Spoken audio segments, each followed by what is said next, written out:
So what is emotional hygiene? You know what hygiene is, obviously. We talk about, personal hygiene, public kind of hygiene. So emotional hygiene is to kind of clean up, to use the metaphor, okay? Some of the emotional stuff that's rough, like sandpaper, okay? It's rough on us. Usually it's rough on us. It also is rough on those around us sometimes. We all know that. Okay, we've been on both sides. Okay, it's like sandpaper. What we're trying to do is make it, I don't know, they used to say lapis lazuli was the metaphor. You know lapis? That blue stone? You've got lapis. Wonderful, yeah, great, thanks. Lapis lazuli, yeah, it's a blue stone, got little flecks of gold things in it. Thank you. And often comes from Afghanistan. In the old texts,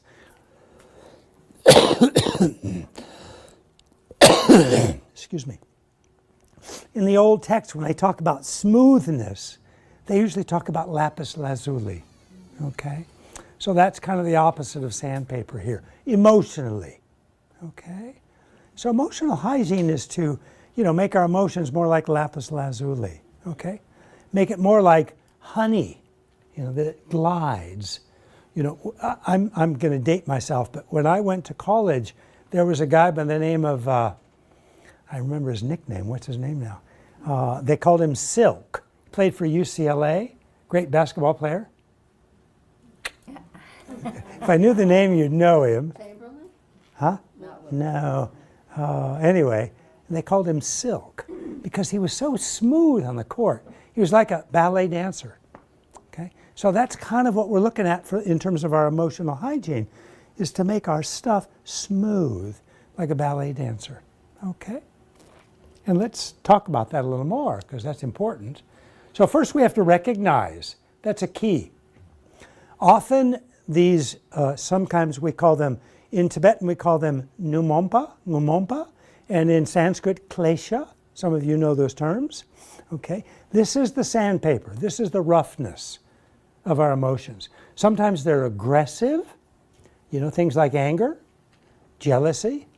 Okay, they have an aggressive tone. Extreme competition, okay, putting someone else down. Okay, sometimes so those are the ones we call kind of aggressive or aversion, pushing away others. Okay, and then we have ones that are pulling people towards us, attraction. Okay, and sometimes that's very strong. Okay, so these so-called destructive emotions, they destroy our peace.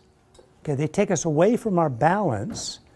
They take us away from the present. They take us away from that, gliding, silk, smooth, honey-like stuff and make it kind of rough.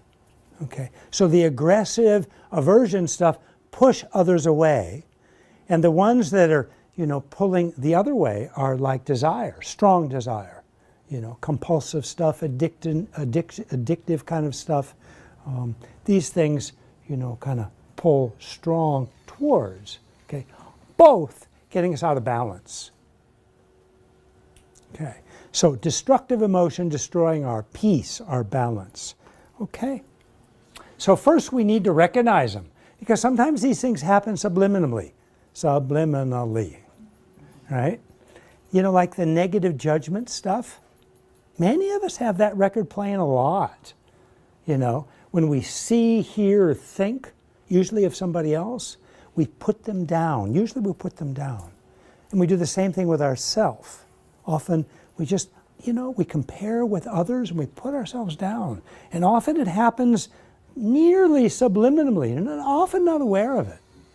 If we start to turn in and observe what's going on here now, inside, what am I thinking? What are my feelings? What's my mood? What are my attitudes? We can start recognizing these things more, okay? So sometimes when I teach meditation, afterwards people come up to me and they say, I've always thought I was a pretty happy person. Mm-hmm. And I say, well, great. And they say, well, and then I started meditating. And I say, great. And then they say, I think I'm going crazy. And I say, great.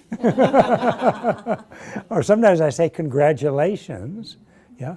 I say, because that stuff's always going on. You haven't recognized it.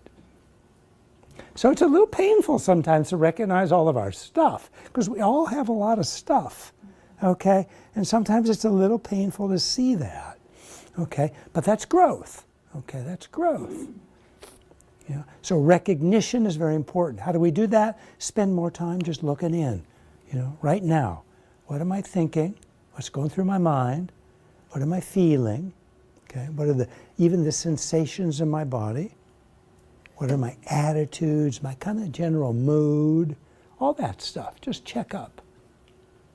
So recognition, and then cleansing. Okay. Destructive emotions I mentioned. So cleansing is going to be, it's not suppressing, okay? We all know what suppressing stuff is, because, we've all done that, okay? You try to just push it down, out of sight, out of mind, but of course it doesn't go away, right?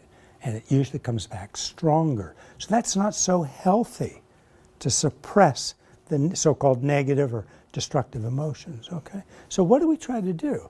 We try to get smart. Okay, because the mind is very, very tricky, okay? So we have to be very tricky to work with this tricky mind, okay? And so what we try to do is learn ways to transform, actually transform, okay? So how do you make, see if I got this right, how do you make butter? You seen anybody make butter? Some of you people make butter? Yeah, okay. What do you start with? Huh? Cream. Okay, you start with cream. In the old ways, the way the Tibetans do it, they have these long, used to be wood, now they use the PCV stuff sometimes. Thick tubes, maybe a meter and a half long, and they churn it. They put a thing going in and out, churn it, churn the cream. And then what's the end product? Butter. Butter. And where's the cream? I'm sorry? Both places, everywhere, both places. Okay, where's the cream? Huh? It's transformed. Transformed? Gone. Yeah. There's no more cream. It's butter. Okay? So that's what we're trying to do. That's transformation. We're trying to actually change these so-called negative, harmful, destructive emotions into something positive, so that there's no residual, okay, of the negativity. Okay? So that's very different, you can see, than suppressing it. When we suppress it, it's not so, we're not so aware of it, but it's there and it'll come back. Okay? When we transform it, it's gone. Okay?